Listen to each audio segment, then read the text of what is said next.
Anak ni Eva Darren na si Fernando de la Peña naglabas ng sama ng loob sa kanyang social media page. Ito ay about sa FAMAS. Pero bago pa yan, narito nga ang paghingi ng paumanhin ng FAMAS. Anila, rest assured that this was not intentional and purely a misjudgment. The show is being streamed live and needed to be remedied right away. Hence, a replacement for Miss Darren was done last minute. Dagdag pa ng FAMAS mula sa update ng Kapamilya ABS-CBN, we truly value Miss Darren and the rest of the veteran stars present last night through the homecoming concept of the show. Ano nga ba ang tunay na nangyari? Narito nga ang kwento ni Fernando de la Peña mula sa kanyang social media.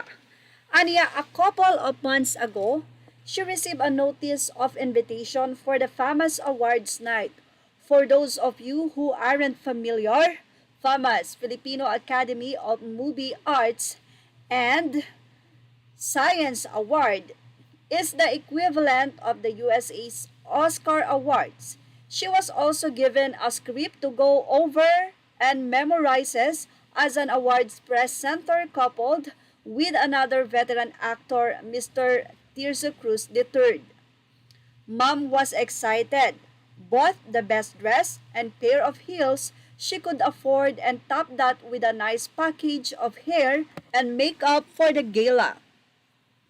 During the event, she brought along three of her very good or very proud grandkids. Apo, with a price tag of 5,000 or $90 per plate for 4 people. Needless to say, it was not a cheap evening. It was all worth it. Though, after all, the last time she was on stage during a FAMAS Awards night was back in 1969 when she received the coveted Best Supporting Actress Award for her role in the movie Ang Pulubi, The Beggar, opposite legendary actress Charito Solis. Dito ay kinuwento na niya ang di umano'y ginawang pambabastos ng production ng FAMAS sa kanyang ina na isang veteran actress. Ano nga po ba ang kwento ni... Narito ang kwento ni Fernando. Being the true professional that my mother is, she memorized and rehearsed her script to perfection, braved the downpour of a signal number 1 typhoon warning and drove to the Manila Hotel. Grabe.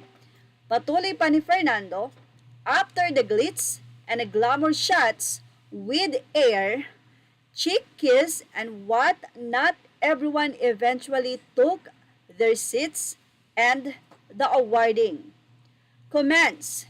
During the point where she was supposed to present an award, her partner, Mr. Tirso Cruz III, went up stage with an upcoming young singer instead. Not my mom. Yan po ang kwento ni Fernando. My mother never went on the stage.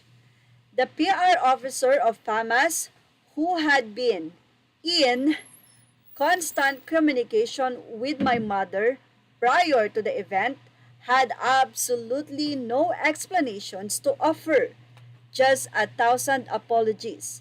He confessed not knowing what happened and wasn't sure why there was a last-minute change.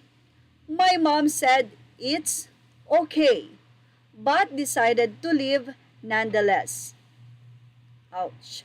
I couldn't blame her. Staying around was just rubbing salt on her FAMAS inflicted wounds.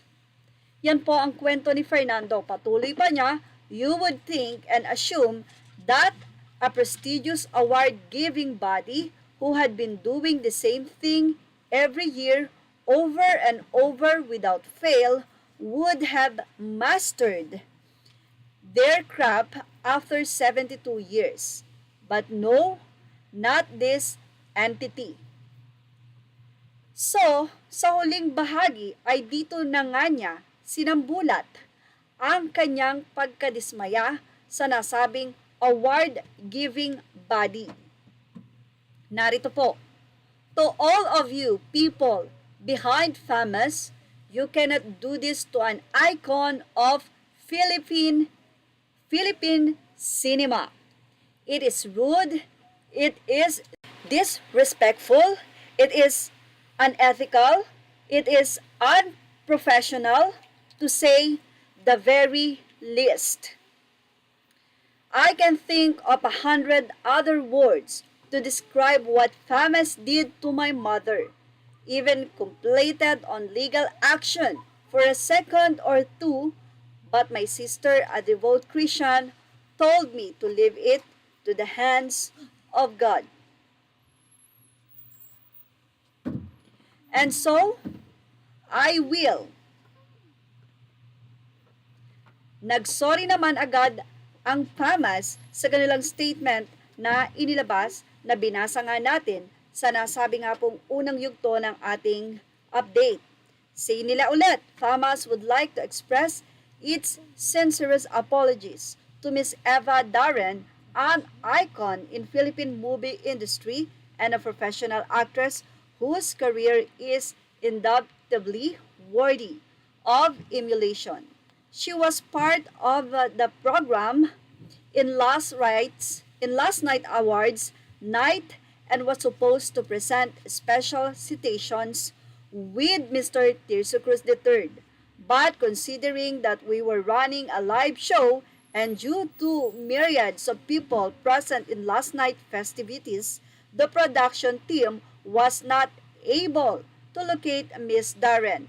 This was indeed a setback in the live show and a negligence on the part of the team. Rest assured that this was not intentional and purely a misjudgment. The show is being streamed live and needed to be remedied right away. Hence, a replacement for Miss Darren was done last minute.